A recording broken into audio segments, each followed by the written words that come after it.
Many people watching may be hazy about the timeline of events from death to judgment.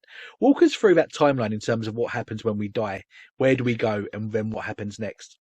Yeah, so if I think of the thief who goes to be with Christ in paradise, I would look at this to say when the believer dies, the believer is disembodied and is at heaven with the Lord. I also think of 2 Corinthians chapter 5.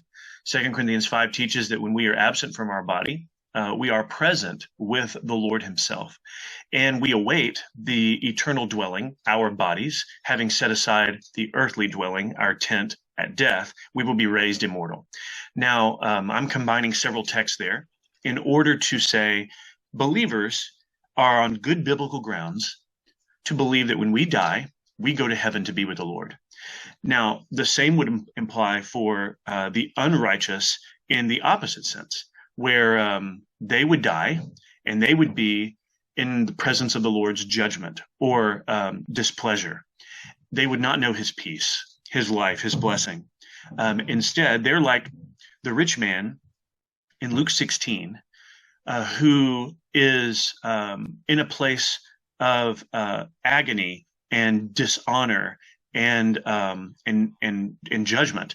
Now, I'm using that word judgment not to imply the final judgment. What I think death brings is a disembodiment for the righteous and the unrighteous.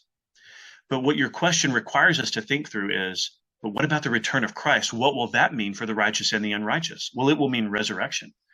And Daniel 12, verse 2, teaches us that people will be raised from the dust, some to life and others to everlasting contempt. I think John 5, 28 and 29 are the words of Jesus picking up on Daniel 12, verse 2. And he says that the righteous will be raised for life and the wicked will be raised for judgment. This means that in the timeline of our future, though we will all be disembodied at death, we will all be raised and gathered at the return of Christ for everlasting states to be established in a physical sense.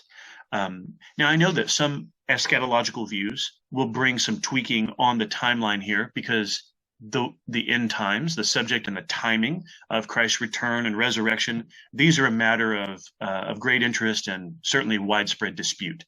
But the creeds, and I think of the Nicene Creed in particular, this teaches us that Christ is coming to judge the living and the dead. We are awaiting his coming. His kingdom will never end, and we will have eternal bodily life with him. The wicked will reap what they have sown. They have rejected the Lord. They have loved the darkness, and so they will reap everlasting embodied dishonor. That is their future.